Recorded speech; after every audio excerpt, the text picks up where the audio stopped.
Listening to Purplish is one way that you keep up on the news. CPR has been cooking up a new podcast to give you the statewide news you need every weekday. And you can get a special preview of this new podcast at an event at CPR's future headquarters in Denver on February 25th. Check out the show notes to today's episode of Purplish for more details. Hope to see you there February 25th. Colorado's economy is pretty good. Colorado's state budget is another story entirely. This isn't a happy story. I wish it were, but it's a tough budget year. Democratic Senator Jeff Bridges has the unenviable job of chairing the Joint Budget Committee, the 6 lawmakers who are going to have to figure out how to save the state $1 billion. And that's just for next year. We are in a situation where there will be cuts made every year to the budget. State government is facing one of the worst budget crunches since the Great Recession. And when it comes to making cuts, there aren't a lot of good options. The state budget's not like your household budget. There's not an entertainment line where we can just skip the Dave Matthews concert and save $1 billion, right? Like it just doesn't work like that. Lawmakers are looking at how much Colorado spends on education, on healthcare, and on its own workforce, trying to find some big savings. We're talking about whose grandma do we throw out of a nursing home? Whose kid with special needs gets fewer services, right? Like these are not fun conversations. It's also a strange place to be. The trouble on the budget isn't due to just one thing. It's a lot of forces combining to stretch state finances. And the solutions could be complicated. And as we just heard, for many in the state, painful.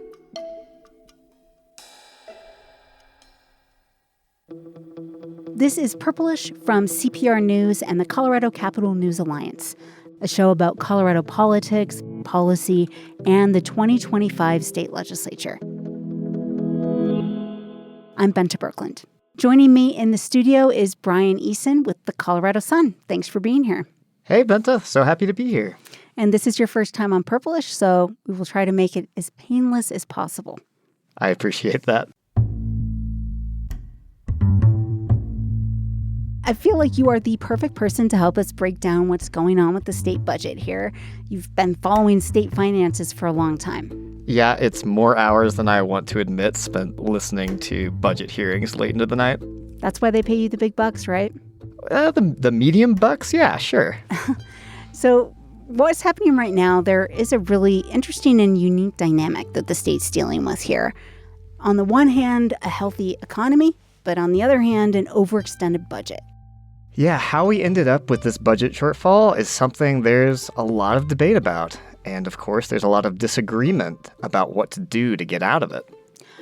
And this isn't just an issue for the Budget Committee to wrestle with. The lack of money is having a big impact on everything lawmakers want to do this session. Absolutely. Any bill that has a cost to it this year is not going to make it very far. So any new laws that come out of this session really have to be budget neutral or even cut money to have much of a chance. These are all things that take some explaining. So let's get to it. Before we can get to the cuts lawmakers will be considering, I think we need to walk through how we got here as a state. So first off, I'm going to ask what probably seems like a pretty basic question, but in my reporting, I found out it's kind of complicated because I hear different things from different people. How big is the hole in the state budget? Yeah, and it really is a moving target, right? Revenue forecasts keep changing. We won't have a final number on the revenue side until March, but we think it's around $1 billion. First, there's $700 million that we know the state is overextended. And then the state has to spend $350 million more on law enforcement because of something that voters approved in November. And then there's still some really big unknowns, like how much Medicaid's going to cost. So Budget Committee members think it's around $1 billion, so we'll go with that. One thing here that's important to really be clear on is that when we talk about the budget being out of whack and this shortfall, it's not that Colorado has a budget deficit, because that's not allowed in state law. They have to balance the budget. That's right. So when we talk about a budget shortfall, we're really talking about the fact that costs are going up faster than the state has money coming in that it can spend. So if a gap opens up in the current budget year, they have to make immediate changes to stay in balance, which is what we're facing now. This isn't like the federal government where they can run large deficits year after year after year. Let's go through some of the big factors driving this $1 billion in cuts Colorado will need to make to balance the budget next year. And I think it's helpful if we kind of go through it one by one because there is so much going on. I'd like to start with the COVID money. This was billions of dollars Congress sent to Colorado and states across the country to help those states get through the difficulties of the pandemic. Yeah, and what lawmakers did was they put a lot of that into temporary programs. And there was a big emphasis on a few areas, right? There was economic development, behavioral health, housing.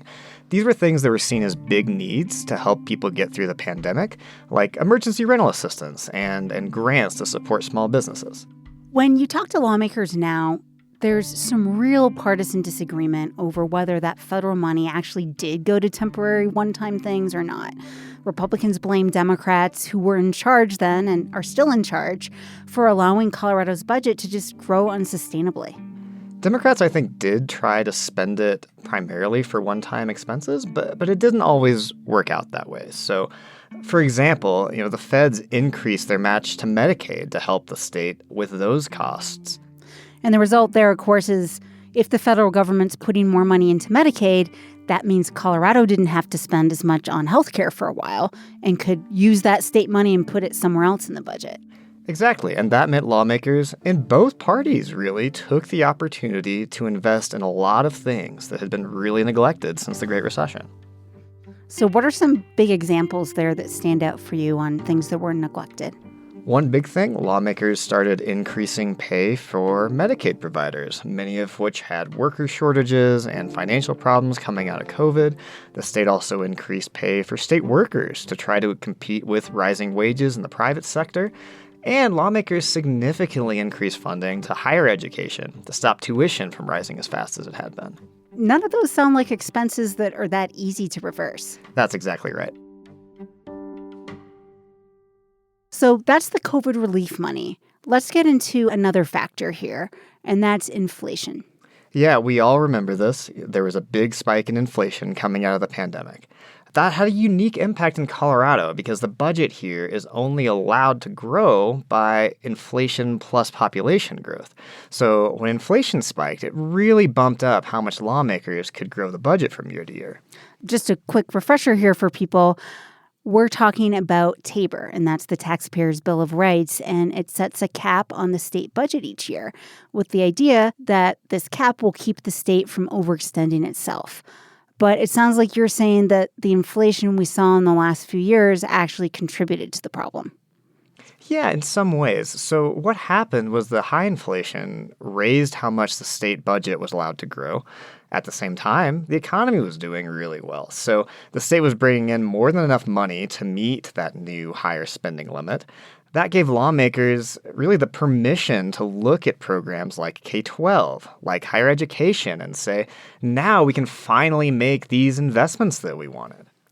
Then inflation goes back down, and there's no longer room to grow the budget in the ways it's been growing. So that's problem number 2. And that brings us to the third thing, which is that the state has made some really big promises when it comes to funding schools. When you say promises, a couple things come to mind. The state recently got back to full funding for schools after the Great Recession and also changed how Colorado divvies up money for schools in the future. So the idea there was to make sure it's more equitable between the various school districts. The thing to know about all this is that the money that funds schools at the local level has gone through a lot of changes in a really short time. To pop in here with a little footnote, school funding comes locally from property taxes, but then the state does kick in a share out of its own tax funding. That's right. And at the local level, you had a few years of spiking property taxes, which meant local governments had more money for schools. That let the state finally close this decade-plus funding gap that has shorted schools, like you said, since the Great Recession. But more recently, property values aren't going up all that much, and state lawmakers at the same time have been cutting property taxes. So the local share to fund schools isn't growing the way that it was, and the state is now on the hook to pick up more if it doesn't want that gap to develop again.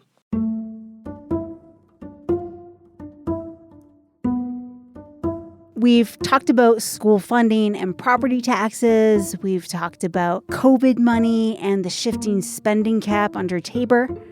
We've saved the best for last here, I think, right? Medicaid. And that's arguably the biggest thing impacting the budget. And this is something I heard listening to budget hearings in the fall, that the state is spending a lot more on Medicaid than it expected to. And what really caught my ear is that it didn't sound like anyone quite knew why. So that means more money is out there in the healthcare arena, because we're putting more money out there in the healthcare arena. Talking about somewhere between $300 and $400 million more in the system that's going out to people than what we projected. Where's that going? Who's getting that? That was back in September at the quarterly revenue forecast, which is one of those points that impacts how they craft the budget and everything. Do you think lawmakers, fast forward to where we are now, several months later, do they have a better handle on things? Well, what they know is that healthcare costs are skyrocketing for the elderly and the disabled. In particular, the expenses for things like long-term care are going up much faster than they have in the past, and much faster than the budget can accommodate. I've also heard it's not just the cost of treatment, but that people in the program using Medicaid seem to be getting a lot more medical care. Yeah, whatever's going on, this isn't just Colorado. Nationwide, we're seeing Medicaid costs go through the roof. I saw a report where Medicaid spending nationwide was actually up 10% per person. Wow. Yeah, that's the highest since 1991, and that's according to federal health officials. We've got a lot of things going on here, but just to take a step back, when you look at the overall state budget, Medicaid accounts for about a third, and then K-12 education is almost a third. So some of the biggest parts of the budget are growing. At the same time, overall funding is getting a lot tighter. There's less money to spend, and then the budget also has less room to grow. Exactly. Really, the story of this budget is that lawmakers are now having to decide which of the investments the state has made over the last few years are actually sustainable under Tabor, and which ones are going to have to step back from. Now we know how we got here. Let's take a look at what lawmakers plan to do about it.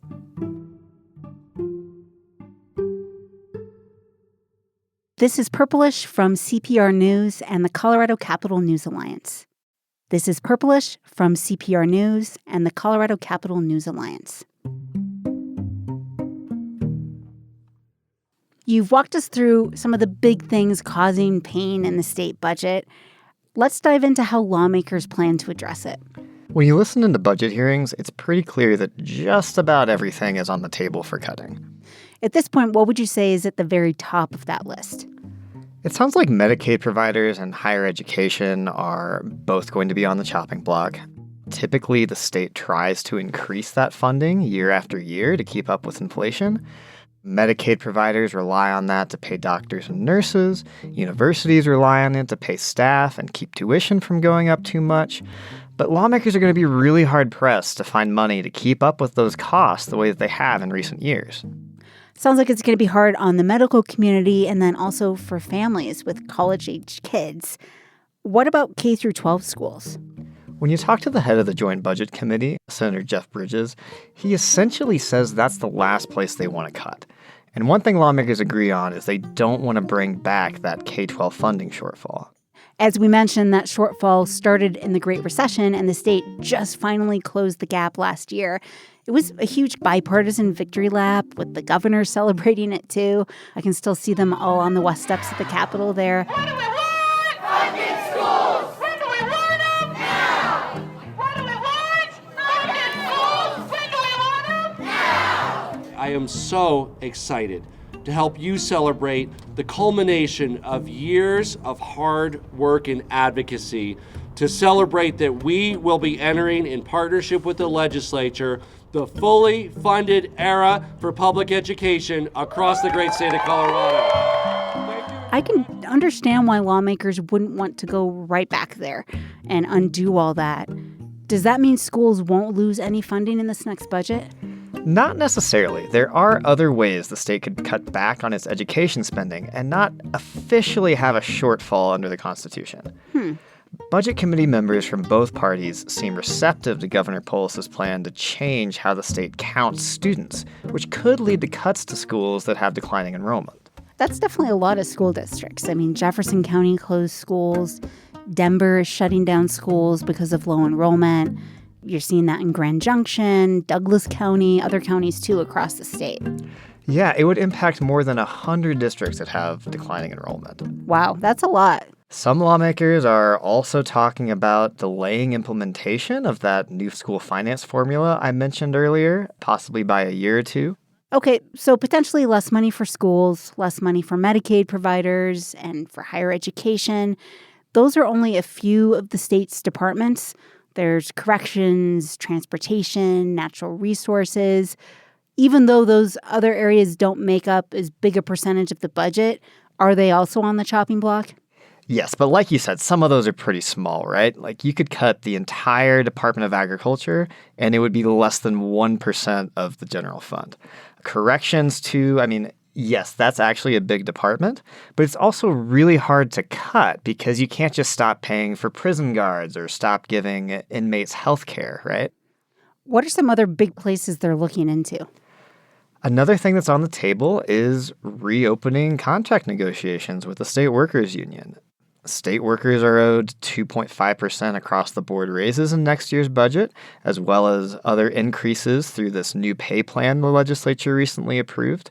Lawmakers so far haven't ruled out breaking those promises to workers in order to balance the budget. That seems like a pretty fraught idea, especially for Democrats this session, when one of their high priority bills is strengthening unions, making it easier to unionize, and then reopening potentially contract negotiations with state workers. Just seems like politically that might be challenging. You're absolutely right. So the fact that they're even considering it shows you how dire this budget situation really is.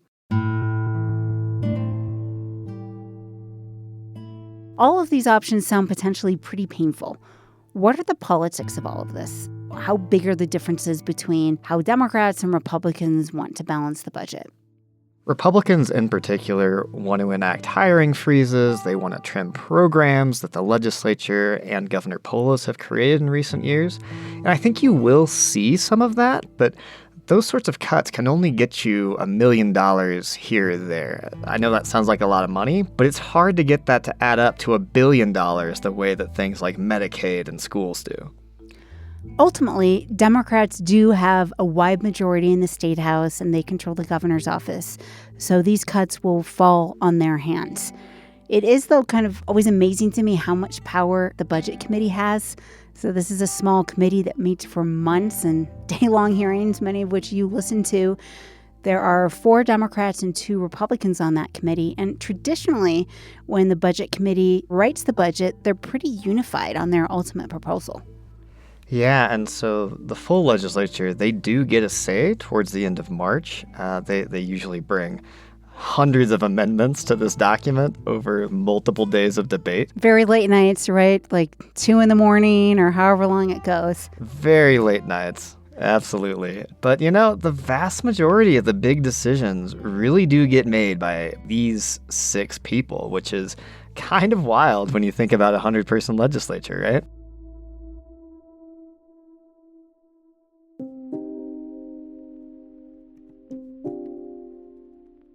Brian, before we wrap up, I just have one big picture final question for you. Based on your expertise and all those hours you've spent listening to the budget, how much of the situation Colorado is facing right now is pointing to some kind of underlying dysfunction in our state finances that would need to be addressed versus it's a collision of just a one-off situation of a bunch of crazy circumstances coming out of the pandemic? This is going to sound like a politician answer, but I think it's both. You can run for State House next, right, after this career? I've been spending too much time in that building, I think. Or no, you first have to say, for a perfect political answer, you have to say, Benta, that's a really great question. Benta, that is a really great question and a great point. Look, there's no doubt that this budget crunch is a result of a lot of unusual stuff that's happened in the last few years. But when you look forward, the biggest cost the state has Medicaid, schools. They're supposed to keep going up faster than the Tabor cap will allow the government to grow. So there is a structural problem here that's not going to go away.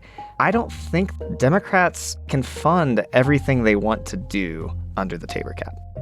That means we may have to keep having this conversation. So fair warning, Brian, you have a standing invitation to return whenever you want. Can't wait.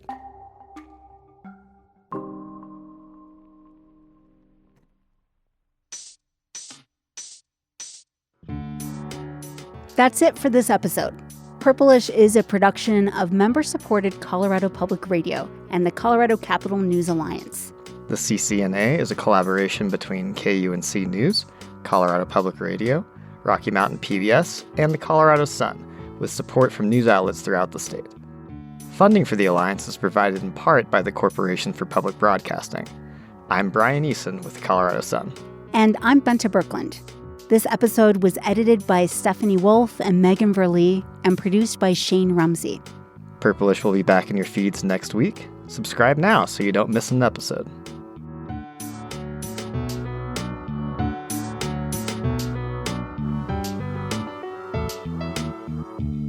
This is Purplish from CPR News and the Colorado Capital News Alliance.